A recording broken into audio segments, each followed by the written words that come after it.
House Chair, Mr. President, Honorable Deputy President, esteemed members of this joint sitting, and fellow South Africans, today I rise with both gratitude and determination as we reflect on the state of our nation. First, we honor the brave soldiers who made the ultimate sacrifice for peace in the Democratic Republic of Congo. Amongst them, 8 were from Limpopo. We extend our deepest condolences to their families and pledge to uphold the values they fought for: stability, security, and better Africa for all. As I stand before you, Mr. President, I'm reminded of a marula tree whose fruit is now in season across our province. Its branches bend downwards, inviting us to reach up and partake in its nourishment, which has health benefits. This is the essence of leadership. We must extend opportunities to those below while ensuring that everyone benefits from our shared resources, and I mean everyone. Limpopo is poised to be at the heart of South Africa's global engagement, hosting key G20 meetings on agriculture, financial architect, the digital economy, and health. This positions our province as a driver of sustainable development. Our Marula Belt in Mopani, alongside 70% of Kruger National Park within Limpopo, will showcase our natural beauty and rich heritage to the world. Mr. President, we welcome your decisive focus on water security.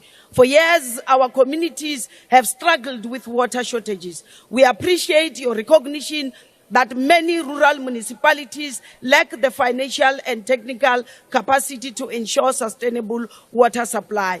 We have already, as a province, engaged the Department of Water and Sanitation to find practical solutions, particularly in Polokwane municipality, where water and infrastructure challenges persist. We have established what we call our Premier's Water War Room, which brings all role players together.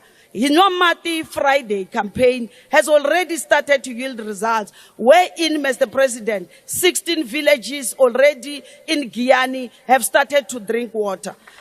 Our Executive Council is finalizing a water provision strategy to ensure that every municipality can meet both economic and social needs in alignment with your intervention. Reducing the cost of living in rural areas is key to unlocking economic growth. Your 940 billion infrastructure investment plan is a game changer. For too long, apartheid spatial planning left rural communities disconnected from economic opportunities. This investment will reshape our province, connecting people to jobs, to markets and essential services. The public-private partnership that you have spoken about are proving to be effective. The near completion of the steel port bridge in Sekhukhune, which is built in collaboration with the mining sector around Sekhukhune, is a testament to what we can achieve when government and business work together. We will invite you to officially hand over to the people of Sekhukhune. When we met with you and your cabinet in November 2024, you committed your ministers to support and work with us, and therefore Minister of Electricity has been hard at work with us. We are pleased that in April 2025, just hardly 4 months since your commitment, we will be inviting you to switch on electricity for 400 households in Madimbo and Mavete. These are the last villages in our country just before you enter Zimbabwe in the Musina municipality. Of the grid powered by solar and battery storage. Not only that, with 5G connectivity and street lights in the dusty streets of Madimbo. On average, Mr. President, One household has between 7 and 15 individuals. Therefore, you will be connecting not less than 4,000 individuals. The 120 billion pledge at our 2024 investment conference is materializing. Mining companies in the Fitahomu, Tubatsi are pioneering the solar energy projects, while the first 6 solar-powered electric vehicle charging stations along the N1 and 7 more on the N11 are coming online soon. So, Mushavi, you can buy that electric car. You will have charge stations on your way to Sishiro. The Fitahomu Tubatsi Industrial Park is gaining momentum, attracting investors. Companies are now operational, creating jobs and driving industrialization. So the full optimization of SEZ will be transformative. Hence, we cannot wait for that license. We are not waiting for the opportunities, Mr. President. We are creating them in that rural province of Limpopo. Healthcare, Mr. President, is a pillar to our development agenda. The long overdue revitalization of Siloam Hospital is finally happening under your leadership.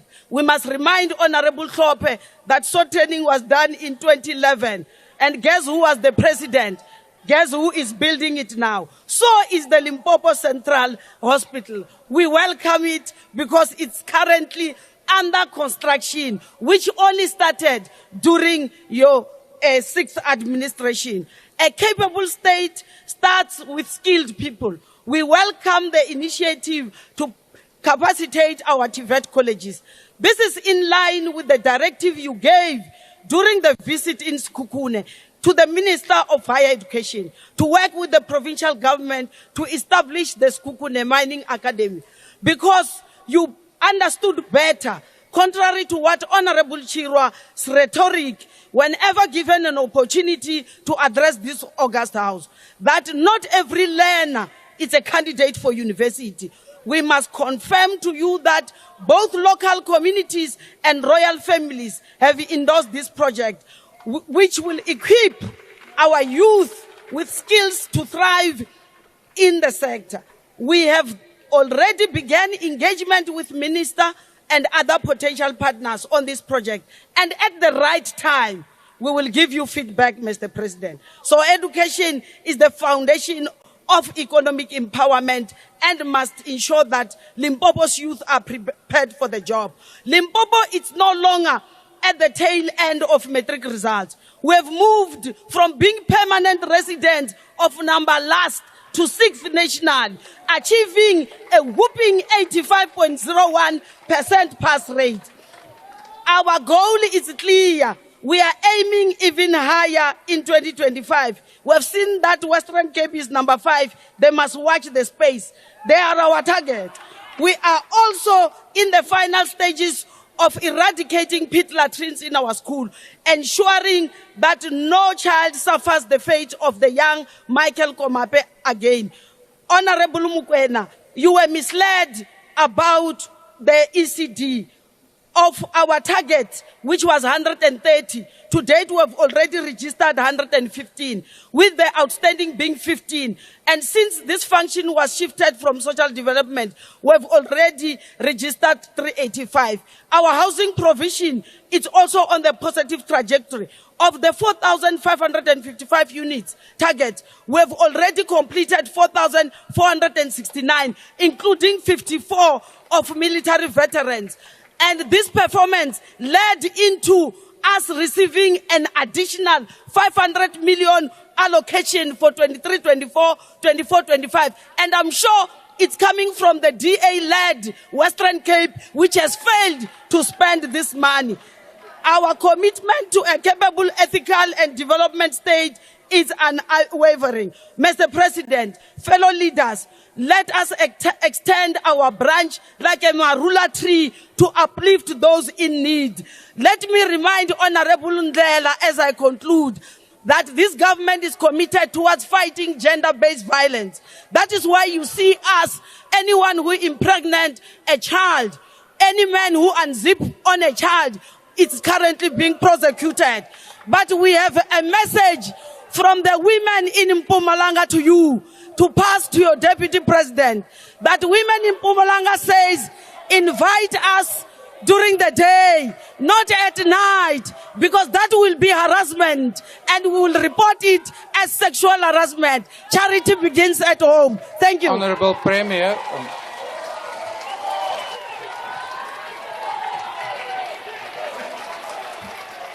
Honorable members, the next speaker is the Honorable